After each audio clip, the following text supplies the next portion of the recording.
तो कहानी के शुरू में हम एक आर्कियोलॉजिस्ट टीम को देखते हैं जो नई नई जगह पर जाकर खोज किया करते थे, ऐसी चीजों के बारे में पता करते थे जिनके बारे में कोई भी न जानता हो। आज उन्होंने एक केव गार के अंदर जाना था, मगर तभी उनकी नजर एक पुरानी चर्च पर पड़ती है जो कि एक ऊंची चट्टान पर बना हुआ था और काफी पुराना भी होता है। अब उसी को देखने के लिए आर्कियोलॉजिस्ट की टीम ऊंचाई पर चढ़कर ऊपर बढ़ती है, जहाँ पर इन्हें बहुत ही पुराने जमाने की चीजें देखने को मिलती हैं। वो चीजें उन्हें बहुत अलग लग रही थी, वो उसमें खो जाते हैं। अब उनके दिल में ऐसी ही और चीजें देखने की ख्वाहिश जाहिर होती है, इसीलिए अब वो चर्च के और अंदर जाने का सोचते हैं। उसमें एक धमाका करते हैं ताकि आगे का रास्ता खुल सके, मगर बॉम्ब पहले ही फट जाता है, जिस वजह से चर्च की बिल्डिंग सारी की सारी गिर गई थी, क्योंकि वो बहुत पुरानी होती है। आर्कियोलॉजिस्ट की पूरी टीम नीचे जाकर गिरती है, मगर उन्हें ज्यादा चोट नहीं आती, पर उन्हें वहाँ पर कोई अजीब सी आवाज सुनाई देती है। वो आवाज किसकी थी कोई भी नहीं जानता। अगले सीन में हमें आर्कियोलॉजिस्ट की एक और टीम दिखाई जाती है जो उसी केव में जाने की तैयारी कर रही थी जहाँ पर पहली टीम गई थी। जो कुछ हमने कहानी के शुरू में देखा, ये वक्त हमें अब 4 साल आगे का दिखाया गया है, लेकिन कोई भी इस बात के बारे में नहीं जानता था कि पिछली वाली टीम कहाँ पर गई, कहाँ पर गायब हुई, किसी को कुछ पता नहीं था। अब इस टीम को उस गार की गहराइयों में जाना था जहाँ पर बहुत पानी होता है, इसीलिए टीम का हेड एक बहुत ही बेहतरीन स्कूबा डाइवर की टीम से बात करता है जो तैरने में माहिर थे। वो बताता है कि इस केव के बारे में बस यही सुना है, जो भी गया वापस नहीं आया। ये बात सुनकर वो टीम घबरा जाती है, मगर इस काम के लिए उन्हें बहुत अच्छे पैसे मिलने थे, इसीलिए वो केव में उनके साथ जाने के लिए तैयार हो जाते हैं। अब जब ये सारी टीम हेलीकॉप्टर से उस जगह पर पहुंचते हैं तो इन्हें वहाँ पर पुरानी टीम के जूते भी मिलते हैं जो 4 साल पहले यहाँ पर आए थे। स्कूबा डाइवर की टीम का एक लड़का जिसका नाम टाइलर होता है, वो वहाँ पर डॉक्टर कैथरीन से बात करता है। ये लोग आपस में हर चीज का प्लान बना रहे थे। अब हेड जिसका नाम जैक होता है, वो अपनी टीम को बताता है कि हम केव में पूरे 18 दिन तक रहेंगे और आहिस्ता आहिस्ता वहाँ से अजीबोगरीब चीजों को बाहर भेजेंगे, इसीलिए हर कोई अपना सामान चेक कर ले ताकि कल को कोई गड़बड़ ना हो। अब वहाँ पर एक डॉक्टर आता है, वो सबको कुछ अजीब चीजें दिखाता है जो इन्हें केव के अंदर से मिली थी, जिसमें कुछ एंटीक्स नायाब चीजें थी और कुछ अजीब तस्वीरें भी। उन्हें देखकर ऐसा लग रहा था कि जैसी तस्वीरें किसी अजीब से क्रिएचर की हों। वो यहाँ पर सबको एक कहानी सुनाता है जो आसपास के गांव में बहुत मशहूर थी। वो कहानी ये थी, जो इस शहर का राजा था वो भी इस केव में गया था क्योंकि उसे ये खबर मिली थी कि वहाँ पर कई टन सोना छुपा हुआ है। वो राजा जब केव में गया तो उसके बाद फिर कभी वापस नहीं आया। लोगों का कहना था कि इस गार में कोई अजीब सा क्रिएचर रहता है। जैक को ये सारी कहानी सुनकर उन बातों पर यकीन नहीं आता, मगर डॉक्टर जैसे कहानी बता रहा था उसकी बातों से तो यही लग रहा था कि इनमें कुछ तो सच्चाई जरूर है, इसीलिए इन्हें संभल कर रहना है। अब अगले दिन सारी टीम एक एक करके केव गार में नीचे उतरती है। हम केव का नजारा देखते हैं जो बहुत बड़ी थी और खौफनाक किस्म की। उस केव में नुकीली चट्टानी थी और बीच में पानी जिसमें गहराई बहुत ज्यादा थी। यहाँ पर पहुंचकर जैक सबसे पहले अपनी टीम में से एक साथी को नीचे पानी में भेजता है। जब वो तैरकर नीचे जाता है तो पहले तो उसे पानी में कोई चीज नहीं मिलती, लेकिन थोड़ा सा आगे जाने पर उसे सूखी जगह नजर आती है। वो वहाँ पर रुककर अब अपनी टीम से बात करता है। जैक की टीम अपने साथी को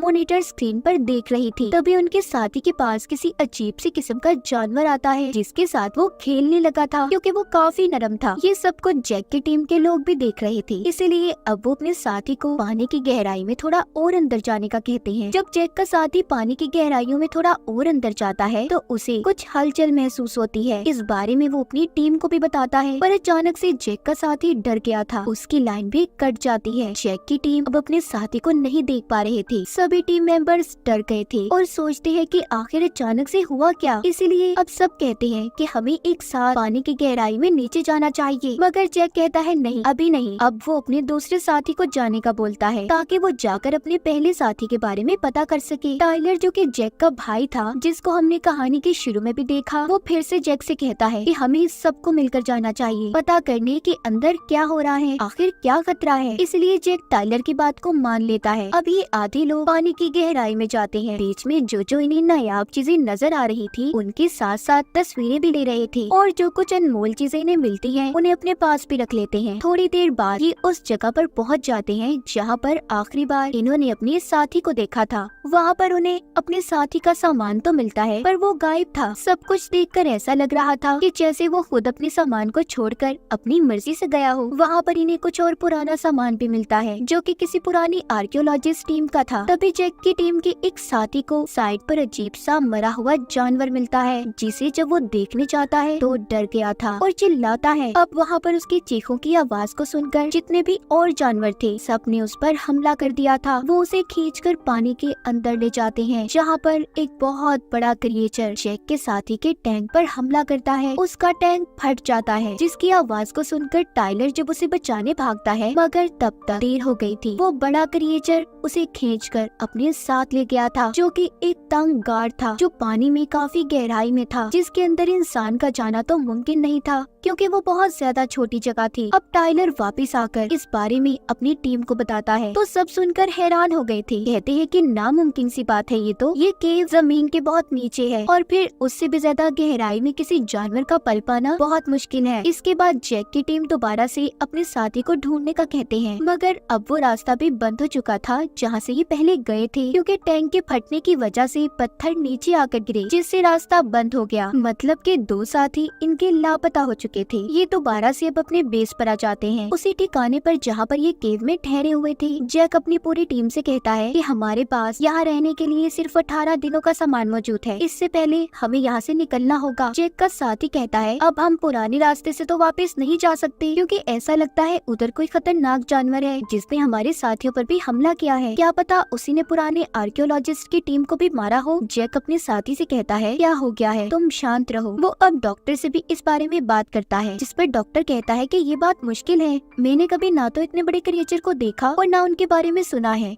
अब जैक अपने साथी को लेकर रास्ता ढूंढने निकल जाता है। उधर टाइलर की अपने एक साथी के साथ लड़ाई हो गई थी। वो साथी टाइलर को इसलिए मार रहा था क्योंकि उसका कहना था कि हमारा साथी तुम्हारी वजह से मरा, अगर तुम्हें आवाज आई थी तो जाकर तुम उसे बचा भी सकते थे पर तुमने जानबूझकर ऐसा कुछ नहीं किया। अब तभी उनकी टीम की एक लड़की आकर उन्हें लड़ाई से रोक लेती है। डॉक्टर उधर उस मरे हुए जानवर के बारे में टेस्ट करता है, वो उसे माइक्रोस्कोप पर देखते हैं। दूसरी तरफ जैक जो कि रास्ता ढूंढने निकला हुआ था उस पर भी एक जानवर ने हमला कर दिया था जिससे जैसे तैसे करके जैक बच जाता है और जल्दी से वापस अपनी टीम के पास आता है। उसकी कमर पर उस जानवर के नाखूनों के निशान थे। उसका एक टेंटिकल जैक के साथ ही आ गया था। टीम के लोग जैक से उसे अलग करते हैं और अब ये मिलकर उस टेंटिकल पर टेस्ट करते हैं। इनकी टीम में जो डॉक्टर कैथरीन थी वो बताती है कि ये किसी किस्म का पैरासाइट है, जमीन में रहने वाला कीड़ा। इनका काम मरे हुए इंसानों को खाने का है। इनके सूंघने और सुनने की ताकत बहुत तेज होती है मगर ये इतना बड़ा कैसे हो सकता है, अजीब बात है। डॉक्टर कहते हैं कि हो सकता है यहाँ पर ये कई अरसे से पल रहे हों और ये केव कितनी पुरानी है किसी को भी इस बारे में नहीं पता। सब सुनकर जैक कहता है हमें जल्दी ही यहाँ से निकलना चाहिए मगर उसके साथी उसे अभी रुकने का कहती है क्योंकि उस जानवर के नाखून लगने की वजह से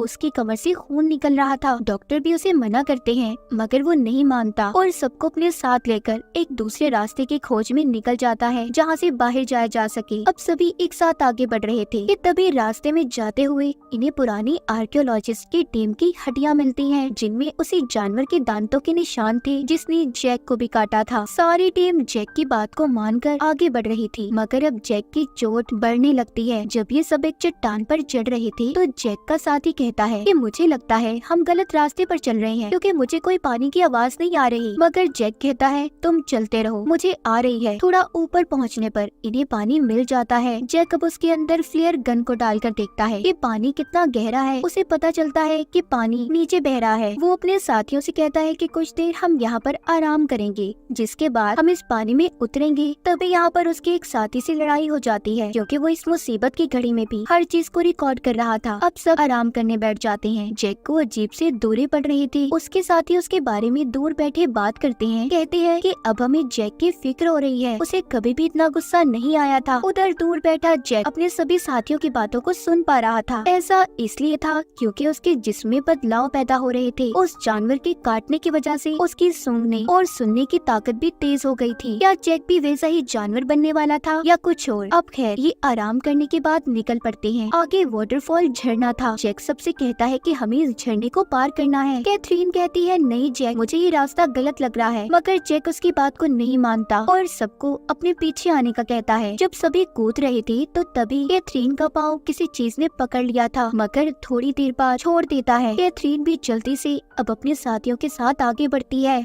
और कहती है कि नीचे कोई चीज है। जब ये नीचे देखते हैं तो नीचे इन्हें व्हेल दिखाई देती है जो इनके इर्द गिर्द घूम रही थी। इसी दौरान ऊपर से जब डॉक्टर भी आता है तो वही क्रिएचर जिसने जैक को काटा था वो एकदम से आकर डॉक्टर पर हमला कर देता है। उन्हें अपने साथ केव में ले गया था। जैक उसका पीछा करता डॉक्टर को बचाने की कोशिश करता है मगर नहीं बचा पाता। तभी जैक की नजर उस क्रिएचर पर जाती है जिसके जिस्म पर टैटू बना हुआ था। वो उसे देखकर सोचता है कि शायद ये अजीब सा दिखने वाला क्रिएचर पहले कभी इंसान हो, क्योंकि जानवरों के जिस्म पर तो टैटू नहीं होते। अब उसे अपनी भी फिक्र होने लगी थी क्योंकि इसे भी ऐसे ही क्रिएचर ने काटा था। अब जैक वापिस आ जाता है मगर इस बारे में वो किसी को भी कुछ नहीं बताता। डॉक्टर कैथरीन उसे बहुत डांटती है, कहती है मैंने कहा था ना तुम्हें ये रास्ता गलत है। जैक तुम्हारी वजह से हम यहाँ पर फंसे और तुम्हारी वजह से ही डॉक्टर की जान गई है। आगे आकर ये एक जगह पर बैठ जाते हैं जहाँ पर इन्हें पानी का तेज बहाव नजर आता है। सब जब उस रास्ते से जाने लगते हैं तो जैक सबको मना करता है और कहता है कि नहीं,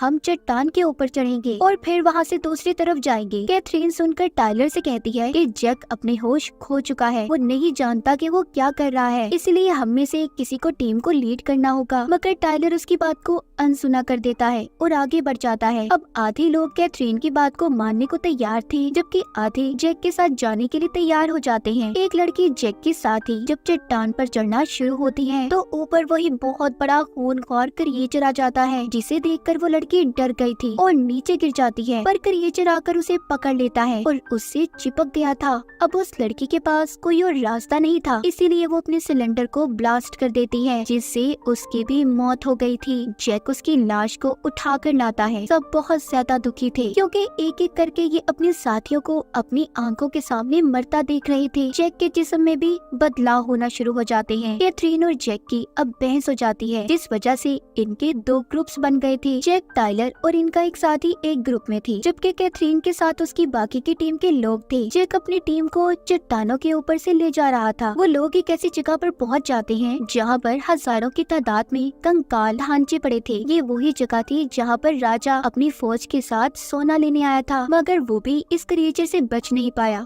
और मारा गया, जिसके बाद इस केव को बंद कर दिया गया। वहीं पर जैक को एक जगह से ठंडा पानी आता दिखाई देता है। ये समझ गए थे कि यहाँ से बाहर निकलने का रास्ता है। जैकब सबको जब बुलाने जा रहा था तो उसे एकदम से फिर कुछ होता है। ये देखकर टाइलर कहता है तुम यहाँ पर रुको, मैं बुलाने जाता हूँ। दूसरी तरफ कैथरीन जो कि क्रिएचर से बचते बचाते अपनी टीम के साथ आगे बढ़ रही थी, तभी एक साथी को क्रिएचर पकड़ लेता है। कैथरीन और उसकी दूसरी साथी वहाँ से भागती हैं। इन्हें टाइलर ने भी ढूंढ लिया था। वो जल्दी से कैथरीन और उसकी साथी को लेकर जैक के पास जाता है। जैक अब सबको बताता है कि तुम्हें इस पानी के रास्ते से आगे जाना होगा, मगर वहाँ पर भी इन्हें बहुत से क्रिएचर्स का सामना करना पड़ता है। वो क्रिएचर जो कि सालों से यहाँ पर रह रहे थे वो सारे अब जाग जाते हैं। तभी ये अपनी जान बचाने के लिए जब पानी में छुपने की कोशिश करते हैं मगर नहीं बच पाते। क्रिएचर ने उन्हें देख लिया था। जैक उन क्रिएचर्स का मुकाबला करता है, एक एक क्रिएचर को मार रहा था क्योंकि उसके अंदर भी अब उन्हीं का खून था और एक बॉम्ब को लेकर क्रिएचर के साथ पानी में कूद जाता है।